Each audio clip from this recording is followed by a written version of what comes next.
அனைவருக்கும் வணக்கம். இன்றைக்கி நம்ம சேனலில் ரொம்பவே சுவையான ஒரு அருமையான ஒரு ஸ்நாக்ஸ் ரெசிபி தான் பார்க்க போகிறோம். கோதுமை மாவு வச்சு பண்ணுறது சீக்கிரமாகவே பண்ணிடலாம். ஈவினிங் டீ டைம் ஸ்நாக்ஸ் பற்றி தான் பார்க்க போகிறோம். வாங்க எப்படி செய்யலாம்னு சொல்லி நம்ம பார்க்கலாம். இது ரொம்பவே சீக்கிரமாக செஞ்சிடலாம். குழந்தைங்க விரும்பி சாப்பிடுவாங்க. பார்ப்போம்.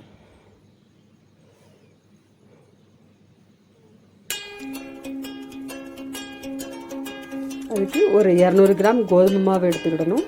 அதுக்கப்புறம் 2லேருந்து ஒரு 3 ஸ்பூன் ரவை, அப்புறம் கொஞ்சமாக உப்பு, அப்புறம் ரெட் சில்லி பவுடர் 1லேருந்து 1.5 ஸ்பூன் எடுத்துக்கலாம். காரத்துக்கு தக்கன நீங்கள் கூட்டியோ குறைச்சோ எடுத்துக்கோங்க.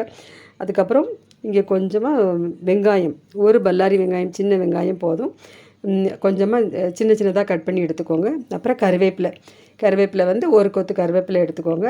அப்புறம் கொஞ்சமாக ஜீரகம் போட்டால் நல்ல வாசமாக இருக்கும். அதுக்காக கொஞ்சமாக ஒரு 1/4 ஸ்பூன் அந்த மாதிரி ஜீரகம் எடுத்துக்கோங்க. இப்போ அதுக்கப்புறம் கொஞ்சமாக மஞ்சள் தூள், கொஞ்சமாக வாசத்துக்கு கொஞ்சமாக மஞ்சள் தூள் போட்டுக்கோங்க. இப்போது இது எல்லாமே சேர்த்து நல்லா மிக்ஸ் பண்ணணும்.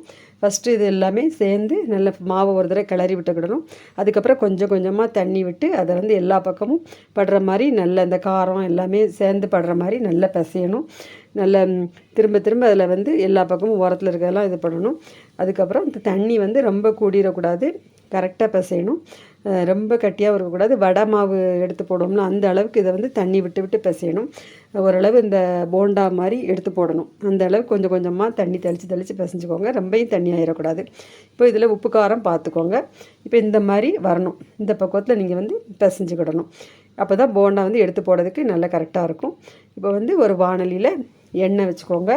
எண்ணெய் எந்த எண்ணெய்னாலும் நீங்கள் குக்கிங் ஆயில் எதுனாலும் யூஸ் பண்ணிக்கலாம். நல்லெண்ணெயை தவிர வேறு எந்த எண்ணெய்னாலும் யூஸ் பண்ணிக்கலாம். அதை விட்டுட்டு நல்லா ஹீட் ஆகணும். ஹீட் ஆனவுடனே அதுக்கப்புறம் கொஞ்சம் மீடியமாக வச்சுக்கோங்க.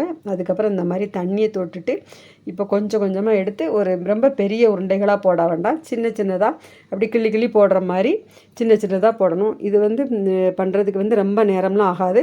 ஒரு 5 நிமிஷத்துலேருந்து பண்ணி முடிச்சிடலாம்.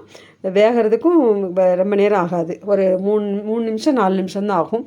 டக்குன்னு வெந்துடும்.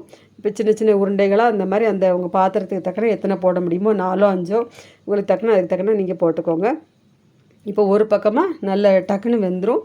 அதுக்கப்புறம் அதை கொஞ்சம் கொஞ்சமாக நீங்கள் திருப்பி போட்டுட்டு அதுக்கப்புறம் இப்போ ஒரு 3 நிமிஷத்தில் தயாராகிடும். அதுக்கப்புறம் நீங்கள் தனியாக எடுத்துகிட்டு டீ டைம் ஸ்நாக்ஸாக நீங்கள் பரிமாறிடலாம். இது ரொம்ப ஈஸியாக செய்யக்கூடியது. டக்குன்னு செஞ்சு முடிச்சிடலாம். கண்டிப்பாக எல்லோரும் இந்த ஸ்நாக்ஸை செஞ்சு பாருங்கள். கமெண்ட் சொல்லுங்கள், ஷேர் பண்ணுங்கள், லைக் பண்ணுங்கள். நன்றி.